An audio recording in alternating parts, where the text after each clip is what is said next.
Hey everyone, today's video I will be going over the first season of the new show, Castlevania Nocturne. To be honest, I wasn't sure if I was going to watch this show or not. Given the events in the first show and how it ended, I had rather bitter feelings about the show. With the second season of the first show, there was one moment I saw that I thought had real potential to make the show more complex, rather than supposedly clear-cut storytelling nearly all vampire fiction is. I thought they'd explore the matter of vampires with more complex and gray storytelling. I saw that change with Lenore and how her story ended, so I wasn't originally going to watch this show. Maybe my curiosity was stronger than my bitter feelings. And my thoughts on this show and its first season? I have similar feelings. Part of me hopes I'm wrong, given one specific character, but as of right now, I'm not entirely optimistic. Before I get into the characters and their meanings and roles, I thought I'd talk about the setting of the show. 300 years after the original and taking place during the French Revolution. It's a curious and albeit intriguing setting. To be clear, my knowledge of this event isn't great, and I only know some parts of it. And this story does admittedly focus mainly on the conflict with a specific faction of vampires and their allies, if you can call them that. Given this, we don't get to see the humans and the struggle of the event. This is partially due to the vampire faction's influence over specific upper-class humans. And now, with how the first season ended, I doubt we'll see much more of it, though most are probably more focused on the vampire conflict. I just thought they'd flesh everything out more with clear examples of the struggles of the lower classes, or even build up more of the mysterious and possible supernatural elements of more recent-ish history. For example, I thought they might mention the Beast of Gévaudan, though maybe that's for the best, given they don't typically do much justice to the paranormal and possible paranormal mysteries/elements. To the most defining parts of this show, the characters we come to know vary in terms of their impacts on the story and on each of our own personal perspectives. Admittedly, I'm not fond of the main character of this show. Richter, I guess I'm not fond of the vampire hunter character, admittedly. Given how, as a kid, he cheered for his mother to literally cut a man in half without knowing his story, though he wouldn't care, and especially now. Though I guess I shouldn't be surprised given how he's from a family who kills vampires and sometimes collect the skulls of those they kill and display them as trophies, which to me sends a very messed up message. His story and his journey through this first season was a matter I wasn't as interested or invested in. Marie and Tara were in a similar boat to me. Tara's backstory was horrifying given what she and other people suffered because of the main antagonist. Maria's magic was interesting though. It sadly wasn't as fully explored as Annette's was, and I thought they could have done more with her. Given she's a speaker sorceress, there's still more that can and should be explored in the future. We don't get into much of her backstory other than her being the daughter of Tara and the Abbot. As to the Abbot himself, I think each of us realized quickly that there was something obviously questionable going on.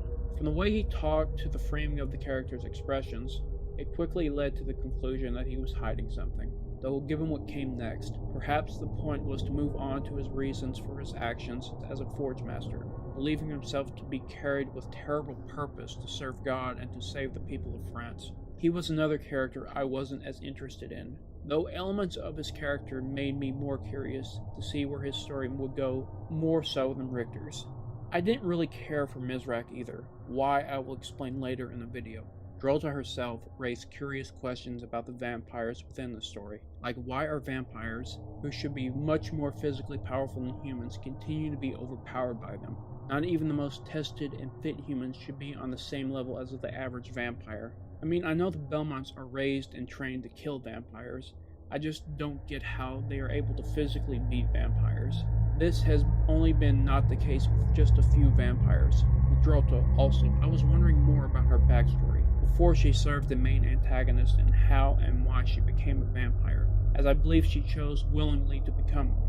Her motivations and reasons during her time being a priestess could have really fleshed out her character more, though we did see her devotion to her goddess in plain view of her beliefs and the reasons behind her actions as a vampire, which gave her some depth.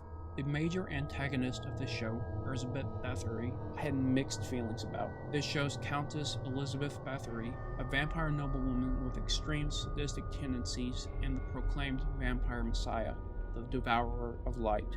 It was clearly established her more cruel and horrific acts, presenting herself as one of the most sinister characters in both shows. Tara's backstory made this clear, seeing what Elizabeth did to her victims and the lengths she would go to inflict pain and suffering. One striking difference to me is that for some reason I was uncertain how the threat of her character compared to Dracula's in the original show, though this is in large part due to the physical absence of her character for most of the season. With Dracula, we had several episodes where he was present, seeing elements of his backstory and seeing his actions and interactions with others in the show. We saw how he intimidated the other vampires in the previous show, and how he, even in a weakened state, how powerful he was, and nigh unstoppable against the protagonist and the other antagonists.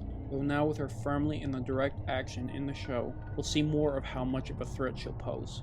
And now that she's apparently the vessel of, or now the new form of the goddess Sekhmet, I'm still a little confused about that. Admittedly, there's a lot to live up to.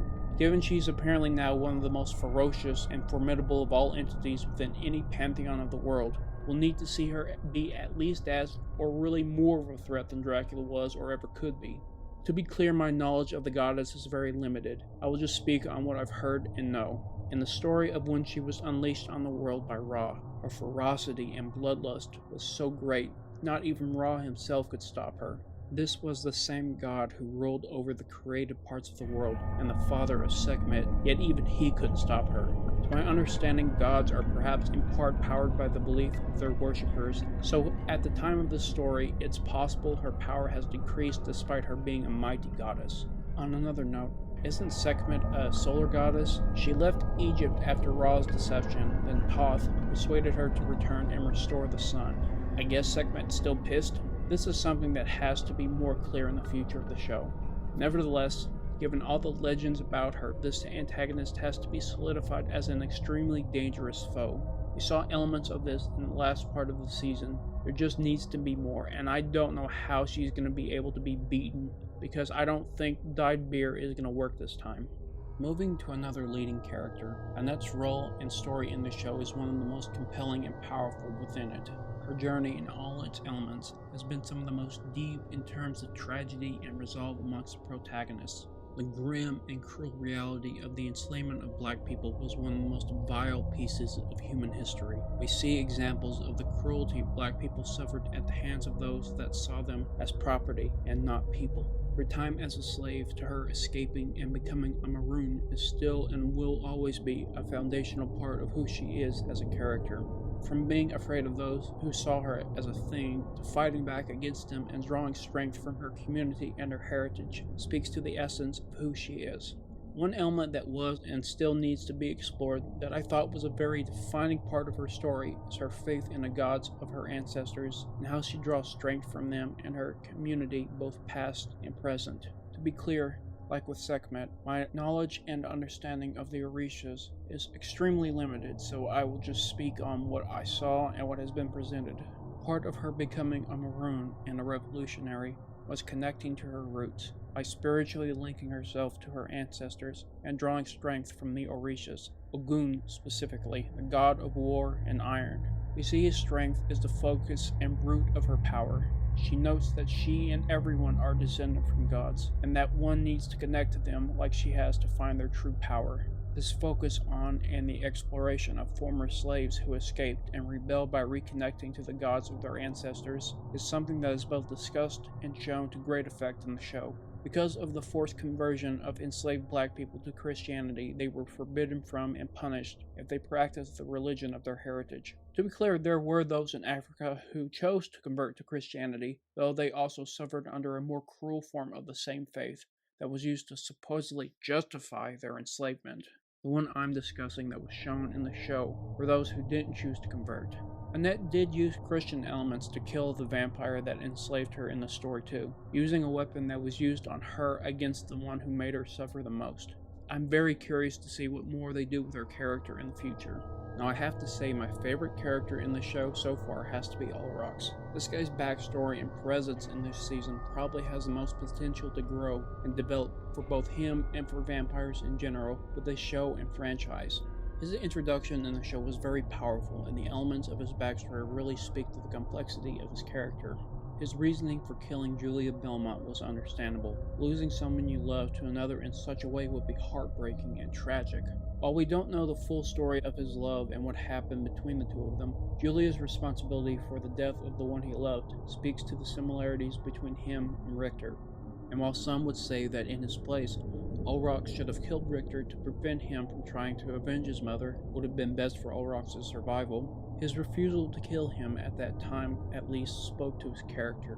He didn't wish to harm someone who wasn't part of his love's death, even though the boy was way too gleefully cheering for Ulrich to be cut in half, and it shows that the man has a code of honor. This becomes even more clear when he tries to undermine and ruin the plans of Elizabeth. One might irritatingly say that he's a heartless vampire that's just a monster, plain and simple. There's clear evidence to the contrary as we see he doesn't want humanity to be enslaved. Given his heritage and the destruction of the Aztec Empire and the slaughter of the Aztec people, and also his love's Mohican heritage and story, shows that he truly despises bigotry, genocide, and other such similar evil. And despite his actions, characters like Mizrak spit on him. The man literally killed members of his own species to save his ass and the others in an attempt to ruin Elizabeth's plans. And when that first plan failed, he tried to save Mizrak. Yes, one can argue whether or not Ulrich should try to fight her himself, and that's something I will address in a little while. His design and his powers are also really unique. I think it really speaks to his heritage as an Aztec, the serpent eyes and form. His fierce magical abilities and spells I think was possibly inspired by Quetzalcoatl, the Aztec god of life, wisdom, and the wind. There is the obvious and subtle parallels between the two. Not only his eyes and serpent form, it's also Ulrich's keen knowledge and depth of character that links them. With Ulrich, he and his story have the potential to tell a more complex story of vampires and explore the gray areas that were cast aside in the first show. His backstory, his motivations, his actions, and beliefs speak to a more complex vampire. One that doesn't hate his species and is confident in his power, while also not wishing to see humanity as a whole suffer because of the insane and sadistic individuals of vampire kind. He doesn't hate his species or truly look down on humans. He looks back on his human life with sadness because of what happened to his people and culture, and to the one of his loves. It's very likely he became a vampire just to survive the genocide, and perhaps also to inflict vengeance on those who were responsible for the mass death, similarly to why he killed Julia Belmont to avenge the death of his love. Whether or not he should have killed her is something that can be explored later to fully go into the reasons behind it and the aftermath of where it led into the future of the show. As to his view of vampires, it's obvious he does see evil or insanity in certain specific individuals rather than all vampires. The look of disgust and hatred on his face when he bows to Elizabeth shows that he's appalled by her actions and her plans. While he doesn't want his species to die, he also doesn't want humanity to be enslaved. His experiences as both a human and a vampire give him a very balanced, unique place and role within the story. I just fear they'll discount this in the future of the show, like how they did with another character I'll mention soon. One matter I did like and appreciate about this show in its first season is more exploration into the night creatures. While we see some still serve the Forge Master, and in part the vampires, whether seemingly more willingly or not, we see that there's depth to these entities. This is most true of Edward. After his death early on in the season, his rebirth or unwilling transformation into a night creature didn't end with him becoming a brutal creature that killed anything that was directed to butcher. Instead, we see him defend Annette in his first battle in his new form. After this, when he's imprisoned, we see Edward build in depth and character as an entirely new being. While he lost part of his memories, his personal struggle with trying to understand this, and the slowly regaining of his memories and interactions with the other night creatures presents that they aren't as cut and dry as one would believe. We saw pieces of this in the first show with a night creature that Isaac spoke with a few times. The matter is explored more here. We see that while they are new beings, altered by the Abbot's machine, there are still the vestiges and memories of who they were as humans still within them, or at least some of them. It shows that they aren't mindless or robbed of their will. Instead, they can truly choose for themselves. I do think I should point out this was the case when the Abbot wasn't in the same area as them or with direct control. It still speaks to the complexity and depth that this season has explored with them. I'm very curious to see where this goes in the future.